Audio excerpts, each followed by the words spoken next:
What's up, everybody? Welcome back to the CRWN Cinema Podcast. In this episode, we literally just watched The Departed. 10. It's up there. I could read your mind. I knew you were going to ask me at some point, so I'm just going to get out ahead of it. That's a 10. You've seen it many times, too. Many a times. Never gets old. It really doesn't. In fact, you know, we'll talk more into it, but it feels like I always pick up something new. That's what's cool about this movie. There's so many complexities with these characters. There's so many like little details that go throughout them that there's a lot of theories about each character. And there's so many little things. Like, again, every single time you watch it, you can pick something up. Like, you picked up like 2 things from this. I mean, how many times have you seen it? I don't even think I could count it on both hands at this point. Like, I've seen this movie a lot. Yeah.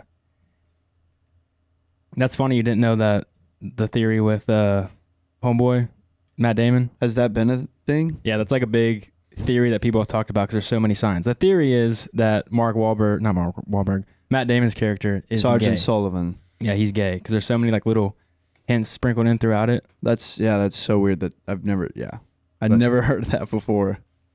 I'm a little embarrassed by that, actually. There's another theory too. Yeah, I thought I was really onto something with that theory. I was like, no way. Like, whoa. I didn't know that was already out there. I mean, if you watch it from the very beginning, there's so many hints to it. Yeah. That make you believe that's probably the case. Pretty sure it's the case.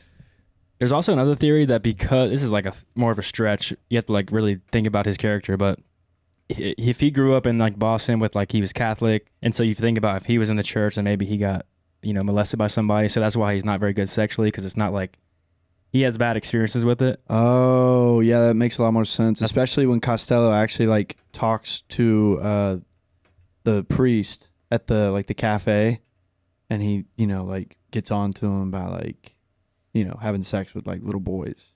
Mm-hmm. So, and he's like genuinely mad because that's the one conversation you see Costello have that like there wasn't any point to it. Like he was just taunting this guy. Yeah. Had nothing to do with business.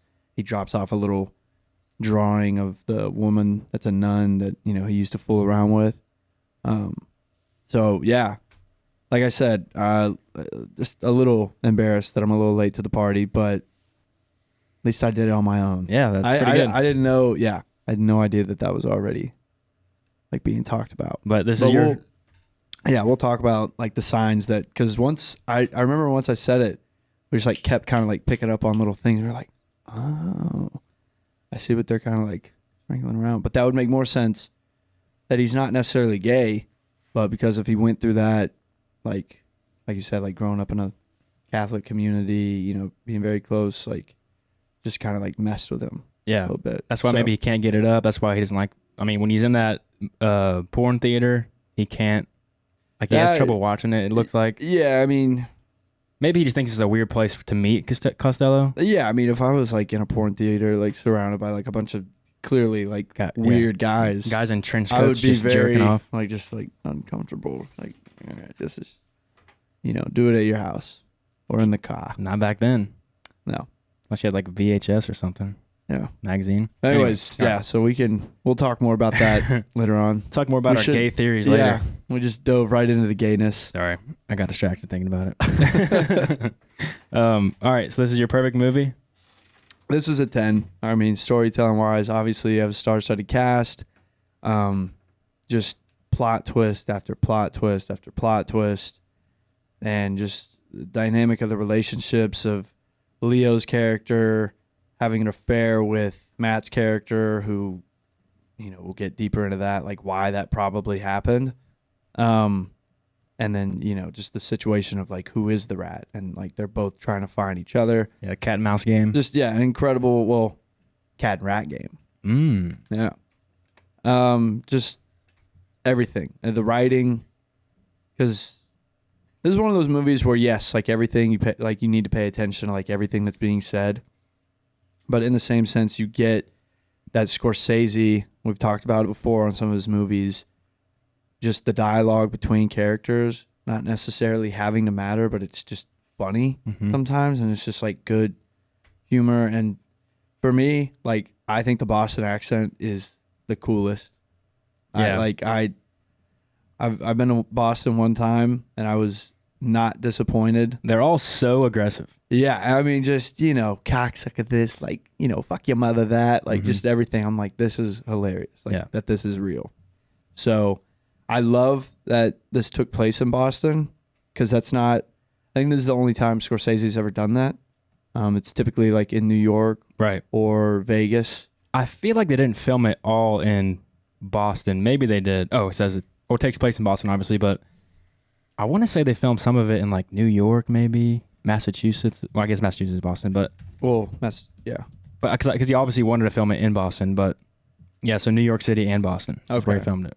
Yeah, because New York obviously has way more incentives financially for people to make movies, because it's just like one of those cities that has a bunch of stuff for it. I mean, states that has a bunch of stuff for it. Yeah, and Scorsese just knows more about, like, the New York lifestyle. Yeah. Like, he kind of just understands those people, which is why it's just cool to see him kind of step out from that and, go for something, Bostonian. Yeah. Yeah. Yeah, I would give it 9.8. It's... Man, what's your complaint? I don't have a complaint, but I just don't know if any movie is perfect. Fair enough. So why not give it a 9.9 with that mentality? Why go to 9.8? Just give it a 9.9. Maybe because I'd say there's probably other movies that I like more than it. Okay. So I'll leave room. Okay. Fair enough. I don't know. Fair enough. Just felt like a 9.8. Yeah. Scott? Yeah, it's a 10 for me. Cinematography is perfect, polished.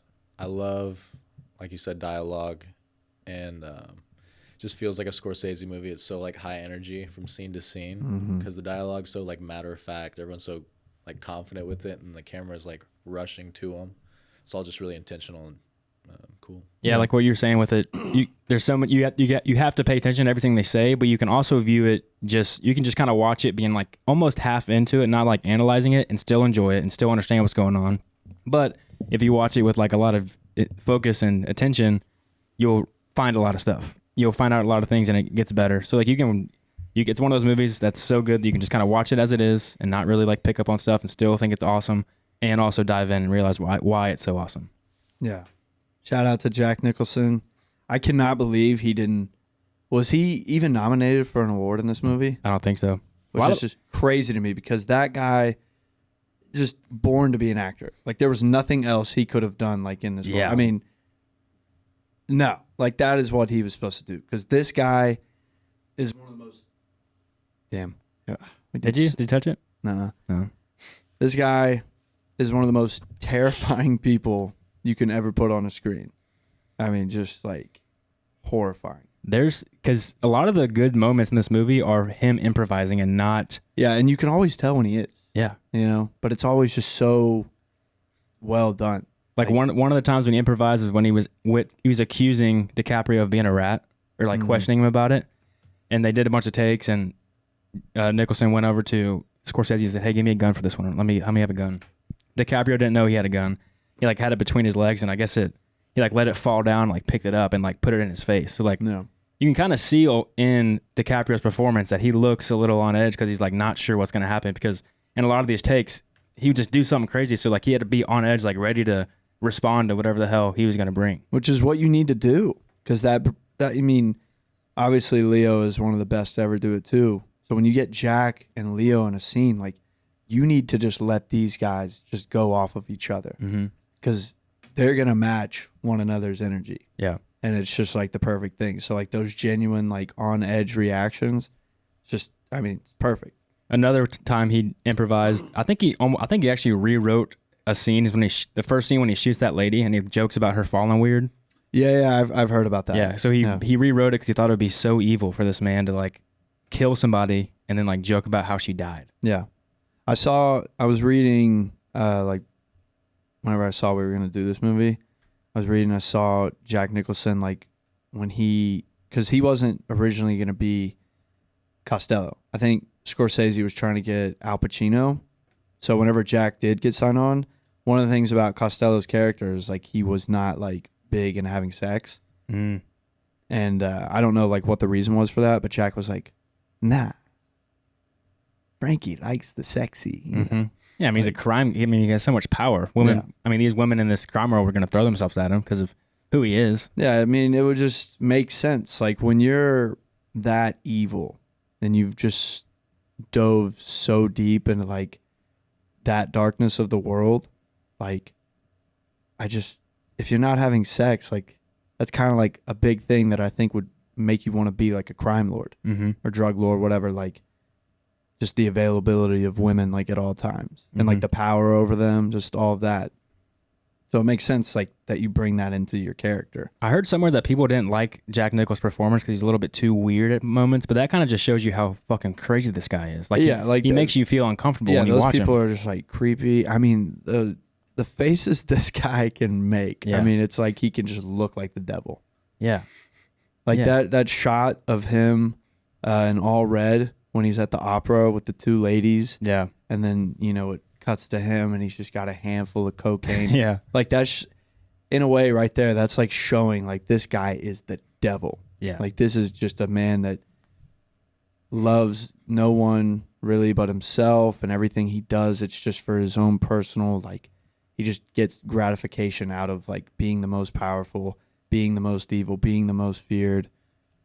And, I'm sure Al Pacino could have brought a lot of that to the screen as well, but it's just hard to imagine anybody but Jack Nicholson playing this role. Yeah, and if you just watch some of the things he does, it's like when he's, again, in that rat scene, when he's accusing DiCaprio of being a rat. Like coming back up behind him. Yeah, like when he's doing things like his hand, he's like acting weird. He's like, just like little nuances he does just kind of make it feel real. Yeah. He's just a great actor when it comes to these kind of like weird, like out of their mind kind of people. Just, yeah, I mean, in that scene specifically, just like, he's playing with the painting, he's lighting it on fire. He, at one point, I think, like, swats a fly down. And then he's talking about, like, you could tell a lot about a man, like, by watching him eat. And then he, like, eats the fly. Yeah.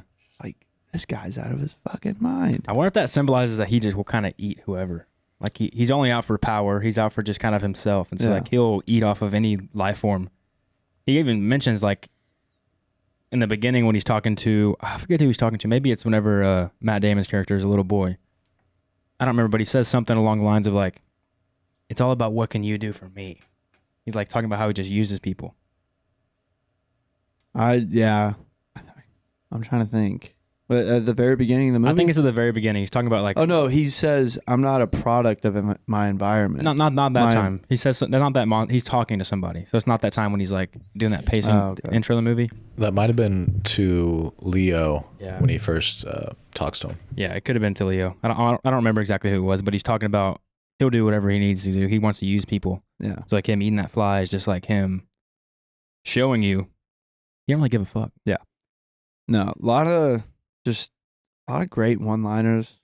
Like, yeah. I think when you start playing with the Boston accent, yeah, and then maybe like you start like research for a movie like this, I bet Martin was like, shit, like I should have done a Boston movie forever ago, because like the culture of these people, the way that they talk to each other is just hilarious. I mean, fuck this, suck a cock, just everything like that. Like, everything they say is comical. So if you can think of just the best, dirtiest one-liners and then add a Bostonian accent to it, I mean, that is just the best. Yeah. Because these are just guys. Yeah, the Boston accent shit talk is definitely the best shit talk you can have. Yeah. And it's also interesting because they all, like, with that Boston accent and then making fun of each other, they always are making fun of each other with, like, the movie kind of almost hints always to, like, masculinity because everybody's wanting power, wanting to be, like, the badass guy. Like, obviously, DiCaprio's forcing himself to be a badass guy. Yeah. Matt Damon's character is an evil guy that's, like, doing bad things, but he's, like, doing it through the good justice system, but he's really not doing anything good. Yeah. But at the same time, what were you going to say? I was going to say that they make fun of each other so many times with, like, making, like, oh, what are you on your period? Like, there's so many, like, jokes like that, like, making fun of people's masculinity the whole time. Which then kind of goes in more to what, Matt Damon's character might be gay. Oh, yeah, I think I saw that.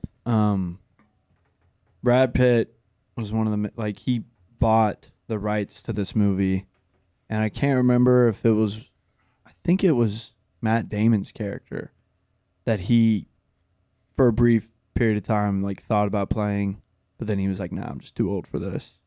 Yeah. Or it might have even been Mark Wahlberg's, but Brad Pitt was supposed to play in this movie. Yeah, I do know Mark Wahlberg wanted to be somebody else, but he's like, I'm not gonna do this. I'm not gonna do the movie if I'm not gonna play this character. But they convinced him to play who he played. Because it is like, that's why I'm kind of surprised like he got nominated for the supporting role. Because it's just it was a very, I mean, it's a significant role, sure, but it's not a Jack Nicholson, a Leo, a Matt Damon, like. It's also not much range for him. That's He's just kind of already- who he is. yeah. He's already a Boston. Yeah, he's already from Boston. He has to. I mean, his accent. He just probably dialed up his accent a bit to bring it more as like a Boston guy. But yeah, like it's not like a makes sense why he didn't win.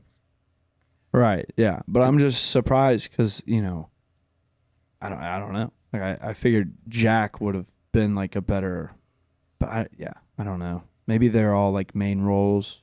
Yeah, but maybe Jack can't be a supporting actor because he's not supporting the protagonist. Maybe because he's the antagonist, obviously. So like, maybe that's why he can't. He's not up for picks because he's not that part of the movie. He's not a supporting character. Yeah.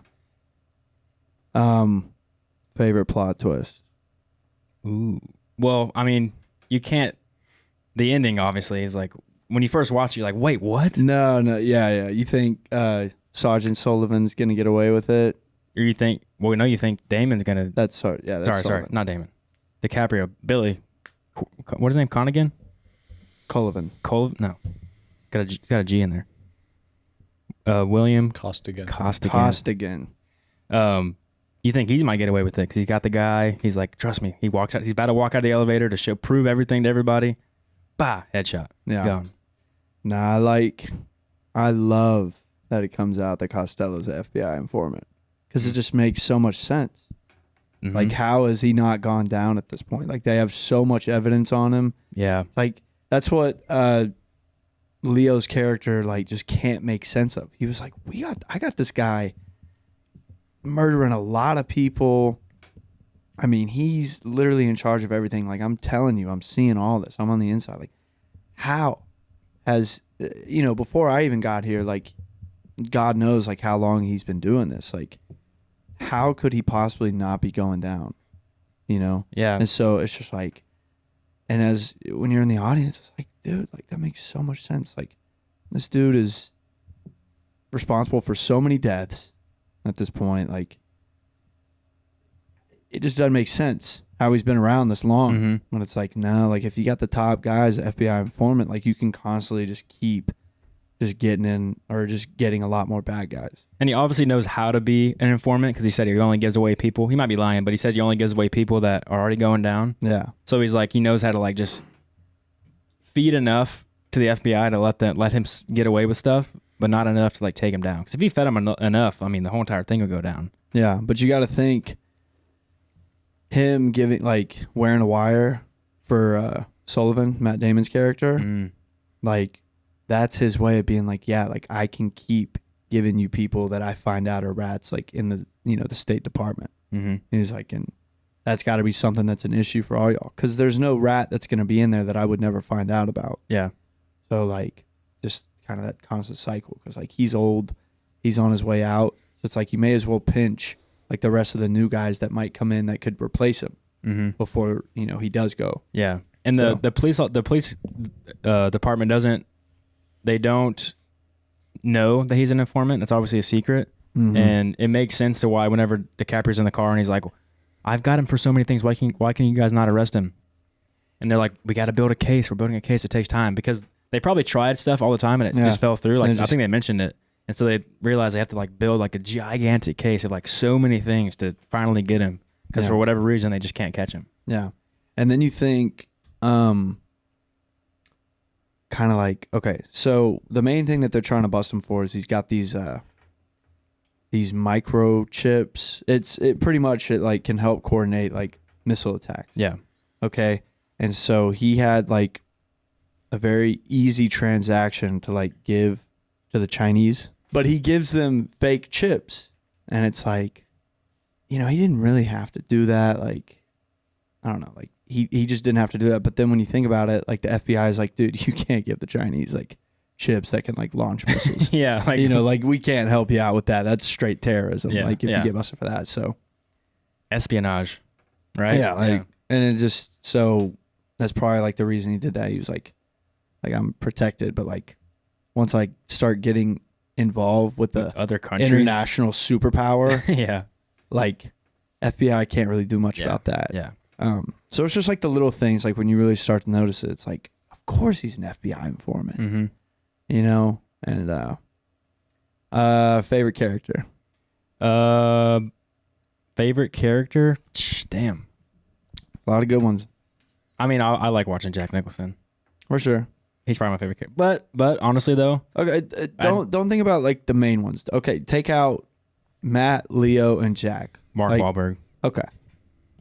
I was gonna change it to Mark Wahlberg because again, I didn't want to pick the main guys. Mark Wahlberg definitely. The shit talk he gives, how aggressive he is to like literally everybody. Okay. The funny stuff with like when he's getting upset at people and like, don't judge him when he's on the police meeting. He's like, don't judge him by this. He's actually a very nice guy. Yeah.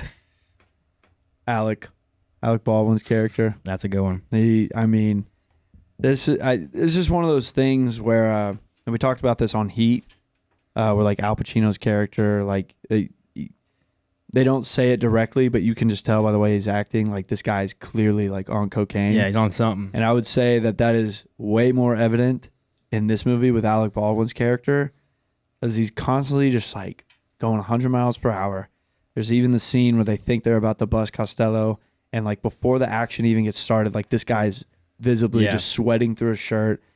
And like the one scene, or well, you know, the line that we were cracking up at, he was like, "Hey, I'm gonna go smoke. You want to smoke? You don't smoke. You're one of those fitness guys. Go fuck yourself." Like just doom, doom, doom, doom. Like just sweating through his shirt. Yeah. Like has to get a cigarette. Yeah, Like, it's funny too because if you think about him, if you think about who his character is, he's probably been up all night for a long time working this case, getting things happen, trying to bust Costello. That's like the number one priority to get him down.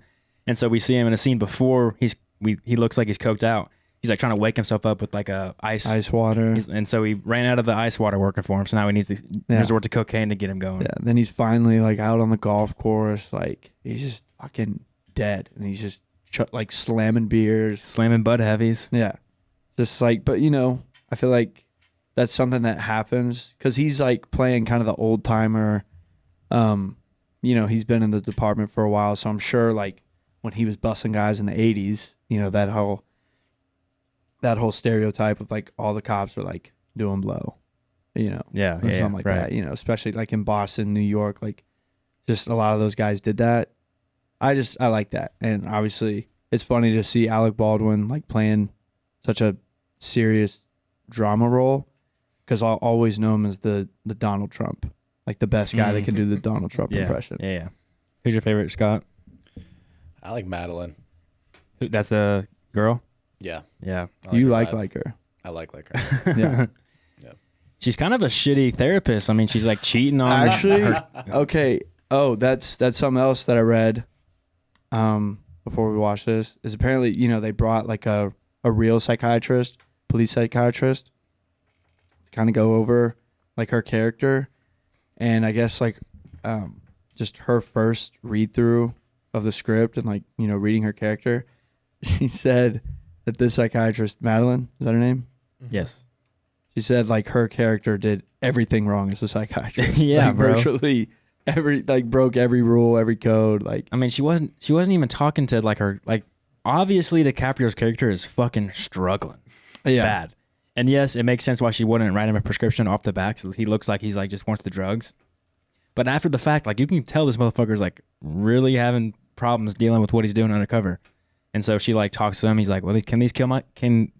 It's like, I mean, yeah, probably if you take enough or whatever. Yeah. She says, like, she's like, Or even just the fact of like Leo like blowing up on her. Like, you're supposed to be able to take that if you're a police psychiatrist. Like these guys, they're seeing a lot of shit. They'll probably lose their shit in that little office because they don't really get to be vulnerable probably at the house because, you know, they want to keep it together for the wife. So like, I feel like a normal day for a police psychiatrist, especially in a big city like Boston, you're dealing with some guys that are like, they got some loose screws, especially that day. So you can't just close the file and say like, get the fuck out of here. Like, can't do that. Like you have to have the patience. Yeah. Your whole job is to have patience with your clients. Yeah, she's really not the best. Patience with your patient. Like she's sleeping with a client too. You know. No, she made sure he wasn't a patient anymore. She's like, you're not a patient. It's not inappropriate. Is that really how that works? I don't know. That's what she said. That's how she justifies it. It's funny. She's a good character to like. I love French. That's Jack Nicholson's right-hand man in this movie. Yeah. Like, I'm reliable. Mm-hmm. Like, you're 1 in a million. Like, 10. Mm-hmm. 1 in 10 million. Yeah. He's just a badass. I mean, he even goes out like the most gangster way. Doesn't want to burn alive, so he just puts the gun to his head. Just, fuck it. Mm-hmm. And her being a bad therapist, Madeline, it makes sense too because like, well, I guess her being a therapist makes sense for what she's doing. Like I remember Matt Damon Sullivan asked her why she's not getting a better job. Like she's smart, she's educated. Like why is she just working this like shitty job? But she clearly likes people that are troubled because she kind of gets drawn to Sullivan because he's kind of like he's talking shit. He's talking like a bad cop. He's like kind of rough. He's like, he's loose with it. And so she can tell, she tells him like, oh, you're trouble. Like she gets excited whenever he's like talking shit, talking about him being dangerous, like shooting people and stuff like that. She likes that because he's kind of a troubled man. Yeah. And once he's trying to put on this front of like getting this like big apartment, nice life, he wants it to look clean. He has a view of like that, what building is that? The Capitol building, whatever that is? Yeah. City Hall. Yeah. Something like that. Yeah. The gold building. Like that's like what he wants. He wants to be at the top of society and be this like guy that's living rich and whatever. Because he came from a shitty part of town, so he's like working his way to become the top. And so when he finally starts to become this like, right, at least he's putting on the front of being like a nice guy, wealthy guy, successful, she kind of starts losing interest, and that's when she falls for DiCaprio because he's very troubled, and she again is drawn to the troubled people. Yeah, I mean, to go off of that though, like I was saying it during the movie, I was only half kidding. I'm pretty sure like what they're getting at is like her and Sullivan are having like just a bad sex life because they hint at it again, the gay theory. Like she goes after Leo because like he's like being vulnerable, but he's obviously like kind of crazy, fucked up, which does go with what you're saying, but she's definitely not. Not satisfied. So, yeah, she's not satisfied. Like she can't even. She's got 3 weeks left in her like shitty apartment, but she's still there. Yeah, she's still there, even though she could be living in the high rise. But like, what good is it if like sex life sucks? Right. So it's just it's also funny hinting that It's funny whenever she's telling him about it, she's eating a banana. She's talking about him like having big problems if she's like holding a banana eating it. Like it's okay, it's normal. Like I gotta go to work. That's tough. It's a crazy thing. They obviously though did have sex sometimes because she obviously told him that she's pregnant. He was shocked by it, but it has to make sense because like they've had to have had sex for her to like show him.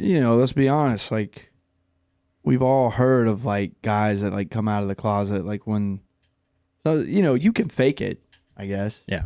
Like as a gay guy, so it's just like that can happen. But that's like what I'm saying. So like the first thing that kind of like points to it is whenever they like he's in the academy and they're like playing rugby, I think, against the firefighters. He like keeps calling them queers, fags, all that, and then like and then the guy sits next to him, says something, and Matt's just like, fucking those firefighters are so gay. Yeah, he's so homophobic, like overly, like he's like having to prove himself. That's the first sign. Then the second sign is obviously her being like, you want to talk about last night? Like obviously saying like, it happens. Just saying like, obviously he was struggling keeping it up. So that's sign 2. Another sign is whenever this is like a more subtle sign, but whenever he walks into the police station, I think it's like kind of the first time you see him, he's walking to the police station and he sees the buddy that he like graduated with. And the guy sees him, like gives him a thumbs up through a window. And he like looks at the girl, whistles at her, like looks at her ass, like because he's knowing that he's watching him, so he's like putting on the thing of like, oh, I like ass, like I'm gonna look at her walking because I'm a masculine straight man. Yeah. And then and then the other one is Alec Baldwin's character. Just asked him, he was like, "You married?" He's like, "Yeah, the wedding's coming along." And Alec's like, "Good, marriage, It makes you look stable, makes you look, confirms like you're not gay, that kind of stuff. So that was, I guess, the fourth one. And then like the fifth one is when Jack's like, you like pretty Miss Thing, like sucking on your cock. And he kind of he gets like a little thrown off, like uncomfortable. He's like, yeah, I do. Just right. Like, little stuff. Like we might be pulling straws at some of these. I don't know. But there's just a lot of signs. There's too many. When there's too many signs, it has to point somewhere. There has to be. But I didn't even put it together that like, yeah, he went through the Catholic school and we all know like what kind of troubles go on over there. Yeah. Gets pretty fucked up over there. Yeah, definitely. Yeah, I think he's definitely gay. If not, I mean, there's too many signs. Like the theory, what we were talking about earlier with him being, again, like abused like that. That is a stretch, I think. That one's more of a stretch than him being gay. You think? I think so. I mean, yeah. Maybe not like for sure gay. Like maybe just, I haven't seen it in a while, and at the beginning when he keeps calling them queers, I was like, I just had a thought. I was like, why does he keep calling them? Why does he keep bringing it up? I will say, like in his defense, like I think, I guess maybe I don't know about Boston, but like I know in New York, like there's always like the constant feud between like the fire department and the police force. So like there's always like that shit talk. Yeah. And as the rest of Boston, like you said earlier, like they're always just like kind of making fun of like masculinity. So it must be really tough. Like it would be the worst. That would be tough to be a gay cop in Boston. Clearly, like that. I mean, just in that this would be world, very tough to get around. In this world, it's obviously everybody's trying to. Maybe everybody's gay and they're just trying to cover it. In this movie, everybody's like, it's a very masculine world they're in. So like, if he wants the power in this like masculine world where everybody's making gay jokes or talking shit to each other, it probably wouldn't be accepted. It's like if he wants to achieve the life that he's like dreaming and aiming to, like he's like putting on this like fraudulent front of who he is. He can't do that if he's gay in this world. Yeah. But yeah, I agree.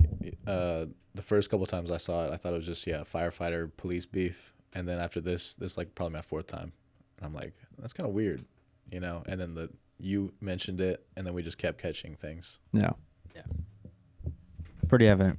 Yeah. I'm trying to think. Well, I was gonna say, this movie is good because like the last movie we watched was Horizon, and that's like a very long movie with a lot of shit. This one's similar in length, a little bit shorter, obviously, but there's still a lot of stuff going on. Not as many storylines, but there's still a lot of stuff going on. But it's like so fast paced in the beginning. Like it's pushing you along so much because it almost not really anxious. You don't feel anxious throughout it, but it's like a lot of shit going on because like this world is like fucking like crazy. Like in order to get this, you gotta lie, deceive. You're jumping in and out of places. So it's like, you're kind of switching it up all the time. So it feels so fast. Like it's so fast in the beginning. Yeah. I was thinking about it earlier, like how cool it would be. Obviously, Scorsese would never like do this, like make a prequel, but it would be cool to like make a prequel to this. Like to see Costello? Yeah, well, and you just hear so much about like Sullivan's dad, and like you hear so much about Leo's character and like his family. Like his uncle was a badass, and his dad was too. He just chose not to get involved in the lifestyle like at all, like never once. So that'd just be like kind of a cool idea to show like two brothers, and one of them, stays straight, and the other one like gets deep involved like in that crime. Yeah, everybody like, but it all like wraps back up to like Costello, like because he's been doing this forever. Yeah, and their backstories too, though. That's interesting because that's what makes them so. That's what makes them good opponents. Yeah, because their backstories are opposite. Oh, really? Because obviously Sullivan grew up in a shitty part of town and was adopted into Costello's world and like became his sort of son, and then DiCaprio's character had a fake being that guy. Grew up rich, not rich, but he grew up well off with that family because obviously his mom's side was like well off, and he spent there throughout the week, and just on the weekends he would go to Boston, in a Southie, and be try to put on the accent and like put on the show. Yeah, but he's trying to do good, coming from a good place, but pretending to be bad. He's comes from a bad place, is doing bad, but pretending to be good. Yeah, like their backstories are so opposite to each other. So that's what makes it such a good like head-to-head match because they're like competing in the complete opposite realms to gain the power. Yeah, I love that Leo's character. Like, he's a genius. I think they established that in the beginning. They're talking about his test scores and everything, and he's through the roof on everything. Like this guy, like growing up in the South, like it wasn't just like faking it. He was absorbing it, you know, like he was seeing like how things worked. He remembers names, remembers cousins, what they did. Like that's why, you know, he is book smart, but like these cops, they know that if you're going back every weekend, you're seeing enough. Like you're getting wrapped into a lot of shady stuff and seeing a lot of it. That's why like he knew immediately like what his first move was going to be. Going to see his cousin who he knows scores coke and like deals it or whatever. Like he just knew, okay, like I already know a guy that works for Costello. Yeah. That's how I'm going to drip my way into the middle. Yeah, just real quick, no hesitation. He gets out of jail. God, what a concept. Like getting paid to go to jail, like be in the pen. It's every man's dream. That would have been Matt Damon's dream. Oh, God. He's like, how come I didn't get that job? I don't think so. I think he would hate it because he wants that shiny building view. He like loves like, I'm here. I made it. I'm like at the top of this like fancy world. I was just making a gay joke. Oh, sorry. I missed it. So. Yeah, that's what I thought. Sorry, I totally missed it. Okay, I see what you're saying now. Sorry. It's like, oh, what? Uncle Frankie, how come I didn't get that? Yeah. No, but it's just like, I don't think they mentioned how long he's in jail for, though.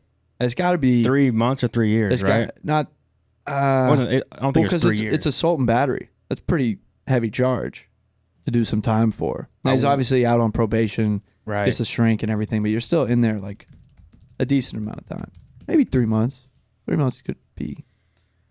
Yeah, going back to your gay joke about that. Whenever he's in the pen, there's like that dude leaned up against the wall, like checking out DiCaprio. Yeah, showing like, dude, this is about to be tough. Yeah, like, you're about to be like fighting.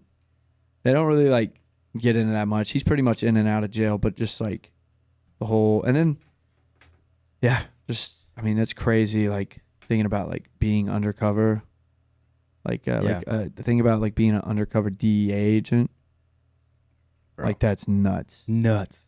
You have to be such a good liar. Yeah. Just like constantly lying. Like that's You kind of can't even go home. You can't go home. You can't leave the life because you're gonna like slip up or like you have to just like it's almost like method acting essentially. You can never like not be that character because it's life or death if you can be this person. But with him being smart, he like with DiCaprio being smart, he knows what to do like, as a criminal, but he always like fucks up because he's not a criminal. So like there's always times when he's like, "What the fuck are you doing?" Like he will beat somebody. Whenever like the guy reaches for the cigarette, he like hits him in the head because he thinks he's grabbing for a gun. Yeah. Because he thinks that's what he needs to be doing. Because like he knows how criminals act. Like he keeps beating people up. He's like obviously being really rough. So he's proving himself to be a criminal. But again, he doesn't really know it because he doesn't. Yeah. He's not an actual criminal. But I think that kind of plays more into his favor. Because at the end of the movie, you find out Costello trusted him more than anybody. Mm-hmm. Because like if he was truly a cop, he would know exactly how to act. Like, I think, like, as a criminal, he would just know, like, how to play his part, kind of, like, not get in trouble. But, like, if he is getting in trouble with them, it's like, this guy's a fucking, like, not an idiot, but he's a hothead. Like, there's no way he could be a cop. Because if he was, like, he would always keep his cool, everything. Like, I don't know. I think it actually kind of plays in his favor. Like, him fucking up, like, taking chances. Because, like, shit, no cop could get away with this. Like, yeah. You know, beating some dude's face in like for no reason. Like, yeah, when he's in the store, like, when the guys are trying to like take the guy, like, you know, take the restaurant owner's money. Yeah. Or convenient gas station. I don't even know what that was. He was eating food, but it was like a gas station. It was an Indian spot, and they're coming to collect their money, and it's Providence. So I guess it's like, just like the neighborhood, like where the mafia, gang on the other side, like has nothing to do with Costello. Like, I don't think this is probably his competition. Yeah. Like, he was happy to kill him, but yeah. Like, those stuff like that. And it also, smart. Like, it's probably a safe bet to beat them up because they're obviously criminals. They're obviously, like, they're clearly criminals. They're like sticking this guy up to give him money. Yeah. To give them money. And so, like, he knows it's probably a safe bet they can get away with beating up these dudes. Yeah. And it also will prove that he's on Costello's side. He's with the shits. Yeah, exactly. Yeah, dude, that'd be scary. Imagine sitting face to face with a man that's like the crime boss and you're like a total cop. Yeah, oh my God. Jack Nicholson, terrifying. But I'm just thinking like that first scene when he's like truly, like he's passed Costello's test, and then he finally gets to sit down. It's like middle of the day. Jack Nicholson like has a dead dude's hand like in a bag, takes it out, takes the wedding ring off, gives it to French. He's like, give that to his wife. Like just pure evil. And you're wearing a wire? Yeah, he's like, fuck this. I'm never wearing this shit. Yeah, like French at one point told him, he was like, I'll cut your balls off. Like, dude, I'm not wearing a wire. No, absolutely not. Like, you're just gonna have to trust me. Yeah, that's so crazy because you have to, I mean, the police, they'll literally take advantage of you too. About like, they'll put you in situations that are so dangerous. They're trying to get what they want. Like, I guess if you're like a cop that doesn't care about the person undercover, just wants the job to be completed and to catch this guy. So like, they'll push you. You gotta like, I think you have to tell them like, no, I'm not wearing a wire to this. Yeah. Because they're just like, I mean, we've seen so many detective movies where they're just like abusing their informants. Because I think after that scene, I obviously tosses the wire. He's like, fuck that, never again. But I think throughout the movie, like it happens 2 more times when Costello's like, he's under the impression that he has a rat in his gang. So like there's 2 more times where like Leo gets patted down. Yeah. I was like, imagine like if they had just been like, come on, like you're so in there, like, he's not gonna check you for a while, and then like just the obvious tell. Yeah. It's I love like the stakes with it where everything like all the twists and turns and like all the ways it gets led along of like, because there is a rat there and there's a rat in the police force and in Costello's gang. And so like the stuff whenever like Matt Damon sees that the phone's up, like you're like, oh shit, there's a mistake right there. Like all these like little bitty mistakes that lead to the end, they all just like form so well to the ending. Yeah. One thing that I again like kind of was picking up on this go around is, so obviously one of the plot twists is that Sullivan is not the only rat that Costello has like in the unit. It's the other guy. I don't know his character's name. I don't know. But knowing that and then like watching the movie, there's so many like shots that they get of him that's like foreshadowing that like he's behind us. So like whenever I didn't catch him. Yeah, so there's I forgot that he was the informant. I haven't seen it in a long time, so I just forgot that he was a part of it too. Okay. So I didn't catch any of those. So what was it? So like one of the main ones, like if you go back and rewatch it, is like whenever Matt Damon's character like has made it to the police force and like he's in his uniform, he's got the hat on, they're doing, and like he's just in the background. He's like right behind his shoulder. Like, so you see that. I thought on that, keep your thought, but I thought on that scene when they showed him, the way they said you have to be distinct and it shows him. Okay, yeah, this totally goes into line. Yeah. They say you have to be distinct and it shows him. He obviously is distinct from the force. He's the one rat. Then it turns and it says something else with like dignity.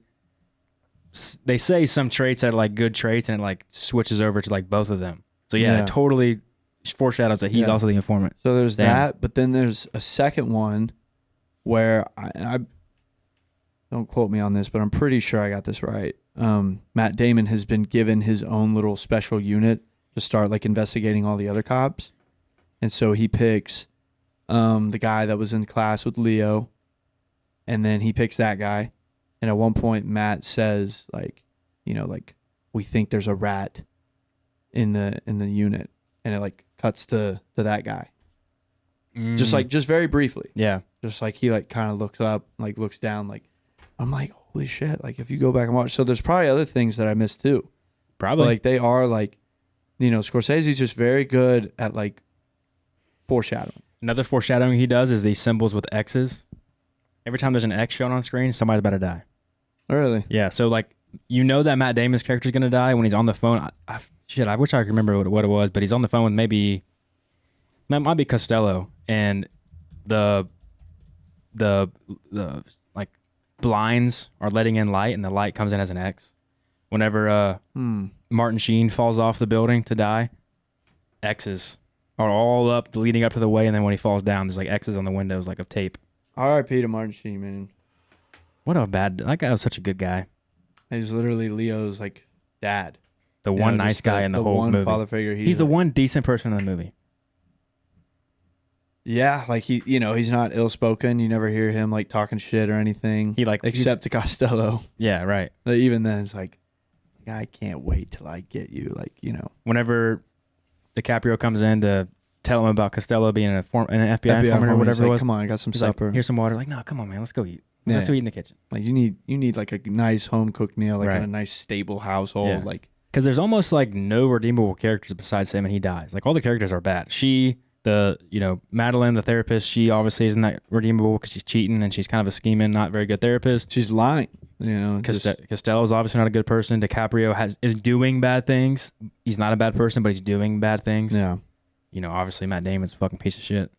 Mark Wahlberg is really rude. He's just playing the bad cop in the relationship. I don't know. He definitely like has his way. I guess Alec Baldwin might be decent. I feel like Alec Baldwin and Mark Wahlberg. Yeah, are good. Yeah, they're good, but yeah, I say Alec Baldwin too. Yeah. Yeah. Now, there's good characters. It's just their approach to everything. There's a lot of shit talk. It's interesting how they all die at the end because it's like they're all leading a life of lying. Every single one of them is like lying about what it is, except for Mark Wahlberg. Obviously, Martin Sheen is not lying either, but he dies. But the ending shows like you can't be successful if you're just gonna live your life as a lie. Even if you're an undercover agent, you're still having to do like bad things and like beat people up and like commit crimes. Yeah. And be involved in crimes and even help crimes. Like he's like letting things happen that are not good. He can't stop them. Leo is watching people get shot point blank. And is like assisting in it. He's like there as a crew member. Yeah. So, Like granted, like, the police force will justify, well, it's like, all right, well, if that guy died, like he clearly like was wrapped up, like he was involved in this, like, that's just when you go down a route like this with like undercover cops and rats and everything, like obviously these characters are very well put together. Like they always think they're like one step ahead. And even if they think that maybe they are slipping, they like immediately get back into it. But at the end of the day, once the bullets start flying, like everything gets messy. Mm-hmm. This movie is, Scorsese doesn't say it is. He doesn't agree it is, but it is a remake of I think it's a Japanese film. Yeah. Can you look up what it's called? I forget the name of it, but it's essentially like an exact remake. Like this entire story was done before, and it was adapted, and it was wrote like in an American way. It has a more Western style. Obviously, it's in Boston. Like it's adapted. It's called Internal Affairs. And it's one of the most iconic films in Hong Kong, this says.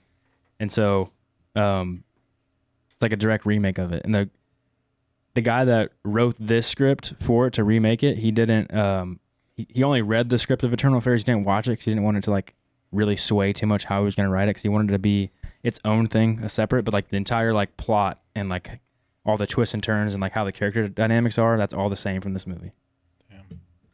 Damn, Marty? But Marty didn't watch. He says it's not because he didn't watch the movie before he made it. He watched it after he made it.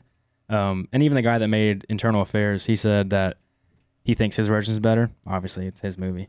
But he said he thinks it's a great remake for American audiences. Okay. Might have to watch it. Yeah, we should watch it, honestly, because it's like, apparently it's like straight up direct remake. Richard Gere. It can't be is that the Hong Kong one? I'll figure it out. Yeah, I don't know. Yeah, if you can find it, let's read what it's about to see how close the Internal Affairs Hong Kong, or just original maybe. Yeah, it came out in 2002. Yeah, there we go. So can you go down to what it's about? Right there, just that one. It says idealistic police cadet Chang Wing Yan is recruited by Police Superintendent Wong to go deep undercover as a member of the criminal triad society.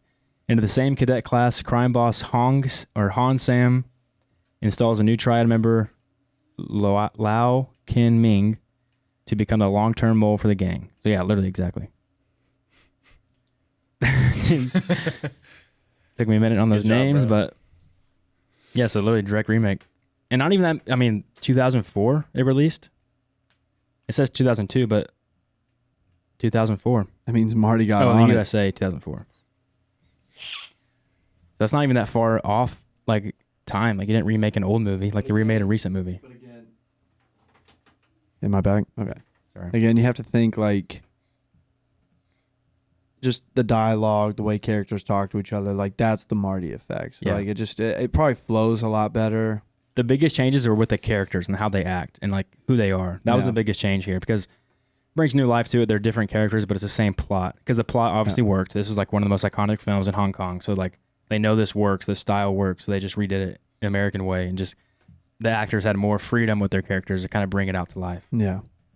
Which is nice. Like I like how Scorsese will let the actors bring their own, inspiration to the story if it makes sense to what the main thing is. Because, if these actors are living and trying to become these characters, they might know a little bit more about how it fits into the main story to like enhance it.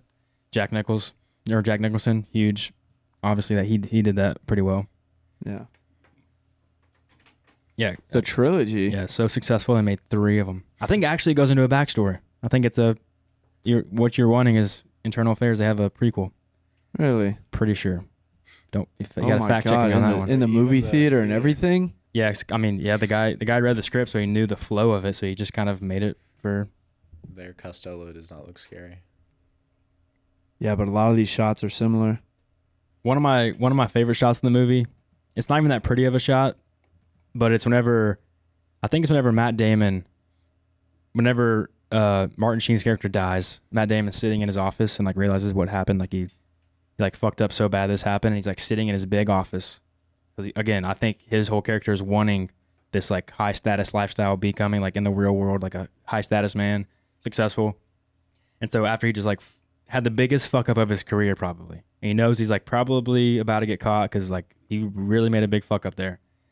He's like sitting in his big office and it's kind of lit, and he's like it's like a wider shot of him like sitting in this giant office. So it's like showing like, how you like being in your big office, bro? Like, is this what you wanted? This like big power you got? And then like he even gets up and like turns the lights off, which even like hides more of the office because like he can't even sit in his like big office space because like he doesn't feel good about it.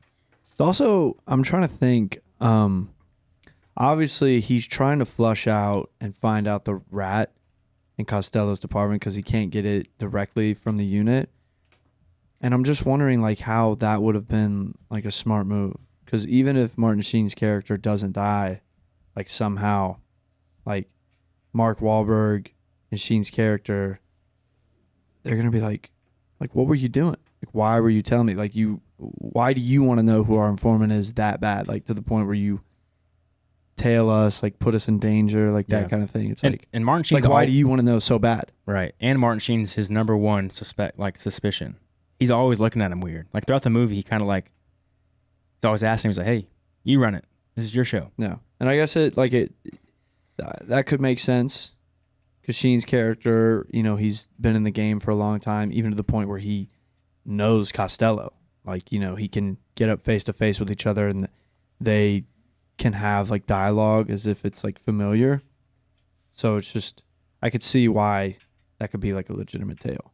Like this guy, Costello, has been getting away with what he's been getting away with. So who knows how long he's like had a rat in this unit. You could trace it back to the guys that have been working here since day one. Yeah. The guys that are kind of close to Costello's age. So there is some truth in that, like making why that's reasonable as to like why you would follow like one of the oldest guys in the department. Yeah. And it would even make sense too. It's like a good pick because he knows he's going to go to probably some discreet location that seems sketchy for him to go and not tell anybody. It's like, what are you doing in this like warehouse? Mm-hmm. So like they're like, why are we following him? But as they get closer, like, oh wait, what the fuck is he doing? Who's he going to go meet? Yeah. So it makes sense to the guys until they realize he just gets dropped dead from the building. Like, it wasn't him. Yeah. And then it's all that nice little twist too with knowing that guy that gave him the wrong address, but he shows up anyway. Yeah. Knowing that he was also a police informant. Yeah. Or undercover, sorry. But it also doesn't make sense that you follow Queenie. What's the old guy? I'm sorry, Sheen's character, Queenie. Doesn't make sense that you tail him because he's the head of undercover operations. Like everybody knows, like he's the one that has a rat in Costello. Like, right. Like So there's just no way. Like he's the one guy that's digging up the most dirt about Costello. Yeah, like you can't question him. He's also the nicest guy. They're like, why are we following him? Like, what do you think he's doing? His son goes to Notre Dame. Like he's the head of undercover. Like he's the one that puts the rats in there. Like he can't be the rat. Yeah. Such a great movie. Great movie. A 10, I'll say. Definitely up there for me. One of the best written, best acted, best shot. I mean, everything. Like, this is cinema. Yeah, there's so many little details that make it so good. Like whenever Sullivan's walking back to his apartment, he goes to pet that dog, and the dog like gets away from him. Because the dog senses who this person is. Like, dogs don't like rats. Yeah, no. He's trying to like pet this dog, trying to pretend like he's this nice guy, but the dog knows like. It's just like the subtle stuff. Even the lady's like, "Don't touch my fucking dog." Yeah. He kind of like pulls the dog away from him. That could just be Boston people. They're all douchebags. Yeah. And then even when Which I will say isn't necessarily true. I mean, the short time that I spent in that city, nothing but nice people. Just aggressive. Yeah. Aggressively nice. You look fucking good today. Yeah. Do y'all know what was in that envelope that Leo gives to her? Yeah. I was thinking that at the very end. I was like, what? Like, what could that have said? Because he doesn't, all the tapes and everything, that comes later. I think maybe it was just like his ID. Maybe his like police certificate of him like going through training. Like his proof of existing. You know? But it never, that's because he was like, I have no one else to give this to. Yeah. And like I could very well die in this situation. So if I make it out in 2 weeks, you know. Yeah. So I would assume that's what's in the envelope. Like just, it's probably like his baby pictures, like maybe old ID, just something like that. Something to set him free from whatever may happen to him. Yeah, like just in case my file gets deleted by the rat, like like who I am. Yeah. It's also cool when Sullivan comes into the scene getting groceries and leaves with groceries. He leaves the movie with groceries. And even what he was holding was similar to what he had. He had like a thing of milk. He had a sandwich in there. Oh, he had something else. Like when it falls, you see like the bread and the milk in there. So it's like that's good. He came in holding that grocery and he died. See, it's the little stuff. I know it's awesome. That's the day he got wrapped into life, and that's the day he goes out of it. Mm-hmm. And I'm so glad Mark Wahlberg was the one to come in and fucking nuke him. Yeah, because I mean, nobody else could put together that except for Mark. Yeah. He's also the only person that kills somebody that's like smart about it. Yeah. Puts feet wrapped. He's got gloves on. Yeah. He's like literally, he like knows how to kill somebody because he catches the people that kill people. It's just probably the most satisfying ending of a movie. Yeah. Yeah, because it leads up so well. Because you think he's getting away with it until I mean you see him like walking down the hall, and I feel like at that point you're like, I mean, there's just no way. Like you end it with him just closing the door and making a sandwich. What a shit ending that would be. Like this, it's so that you would be just so unhappy with him like getting away with it. You're like, that motherfucker won. Yeah, that's good. Letting the guy that sucks and is like the worst conniving person. Yeah, he kind of is. I mean, Costello's bad, but he's openly bad. He's secretly bad, which might be the worst way to be bad. Yeah, pretending to be good, but really hurting a lot of people. Sullivan, just his entire life has been and everything. Every aspect of his life is a lie. It's a good movie. Any final thoughts? I think I'm kind of running dry now. What you got? Yeah. No, I think it's it's like a must-watch movie, The Departed.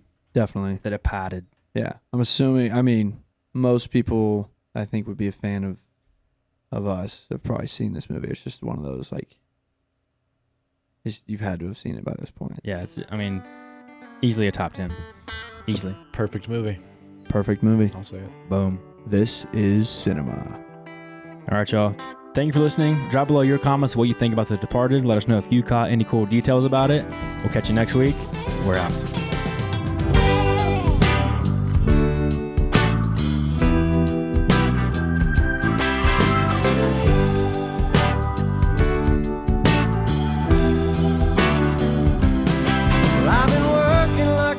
Trying to buy my next meal. Seems all I do is drive. And when the boss man sends my next check in the mail, I'll have enough for closing time. And I've been cussing like a sailor since I ran out of weed.